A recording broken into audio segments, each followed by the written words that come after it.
दोस्तों, क्या आप जानते हैं कि नंदी महाराज से पहले शिव जी का वाहन आखिर कौन था? नहीं तो इस वीडियो को अंत तक जरूर देखिएगा। आप देख रहे हैं महादेव दर्शन। अगर अभी तक आपने हमारे चैनल को सब्सक्राइब नहीं किया तो देर किस बात की, चैनल को अवश्य सब्सक्राइब जरूर कीजिए। वैदिक काल में त्रिपुर नाम का एक असुर राजा था। उसने नागों, यक्षों, गंधर्वों और किन्नरों को जीतकर अपना राज्य दूर दूर तक फैला लिया। उसके 3 पुत्र तारक्ष, कालकाक्ष और विद्युकाली हुए थे। इन तीनों ने देवलोकों पर विजय पाने के लिए तप के नियमों का पालन करते हुए पितामह ब्रह्मा की कठोर तपस्या की।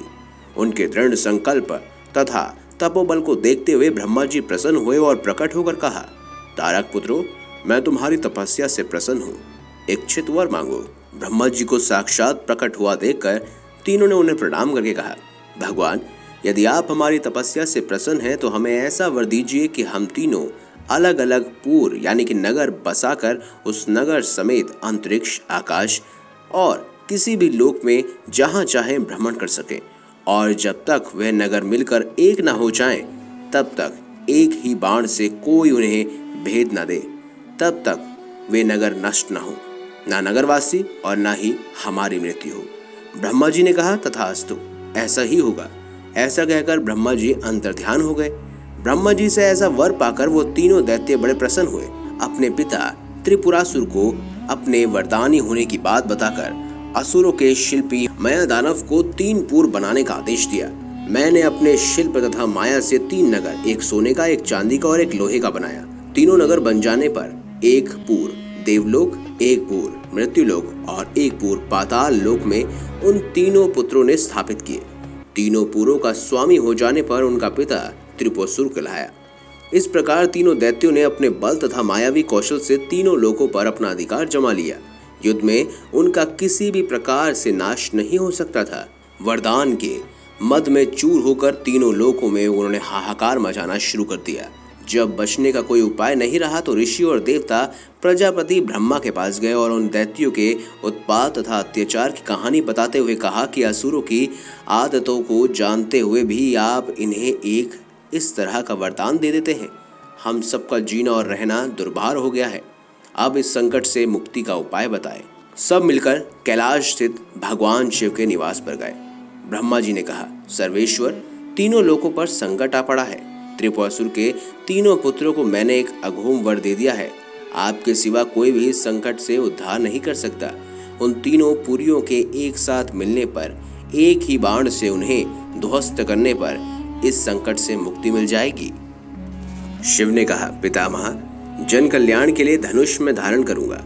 आप अपनी तथा देवों की सामूहिक शक्ति तथा तेज से एक दिव्य रथ और धनुष बाण तैयार करें।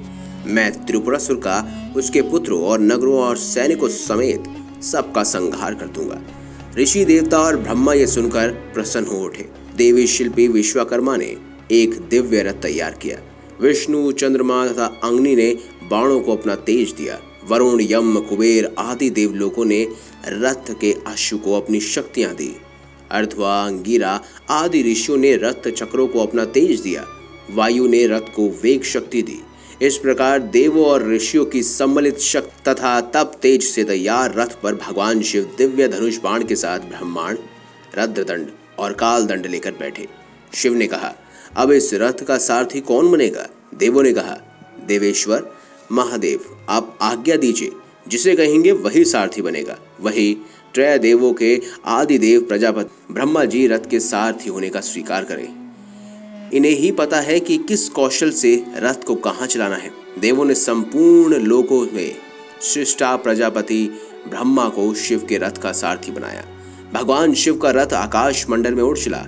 शिव के प्रलयकारी अस्त्र शस्त्रों के प्रभाव में जब त्रिपुरासुर की तीनों पुरियां अलग अलग नष्ट होने लगी तो तीनों अपनी तथा अपने नगरों की रक्षा के लिए भूमंडल पर एकजुट होकर शिव का सामना करने लगे।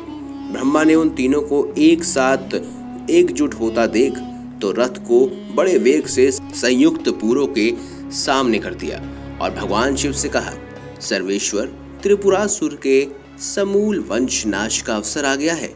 तीनों पुर इकट्ठे होकर आपका सामना कर रहे हैं। अब आप शर संधान कीजिए और इन असुरों को मारकर त्रिलोक की रक्षा कीजिए। शिव ने कहा कि त्रिपुरासुर की अपने पुत्रों तथा समस्त असुरी सेना के साथ अस्त्रों शस्त्रों से प्रहार कर रहे हैं। शिव ने अपने धनुष की प्रत्यंचा खींची और पशुपतास्त्र चढ़ाकर जो छोड़ा तो प्रलयकारी रथ के साथ पूर्व से वह जाकर टकराया। पशुपतास्त्र से त्रिपुरासुर अपने पुत्रों तथा नगर समेत भस्म हो गया। यह देखकर ऋषियों तथा देवताओं ने भगवान शिव का जय घोष किया। तीनों लोकों में शांति वापस पुनः स्थापित हुई। दोस्तों, आपको ये भी बता दें कि उस समय उनका जो वाहन था वो रथ था, जो कि देवताओं द्वारा निर्मित किया गया था। अगर आपको हमारी ये खास जानकारी, ये वीडियो अच्छी लगी है तो वीडियो लाइक करें, हमारे चैनल को सब्सक्राइब करें और ज़्यादा से ज़्यादा शेयर भी करें। मिलेंगे अगली बार एक नई खास वीडियो के साथ। अब तक के लिए बहुत बहुत धन्यवाद। देखते रहिए महादेव दर्शन।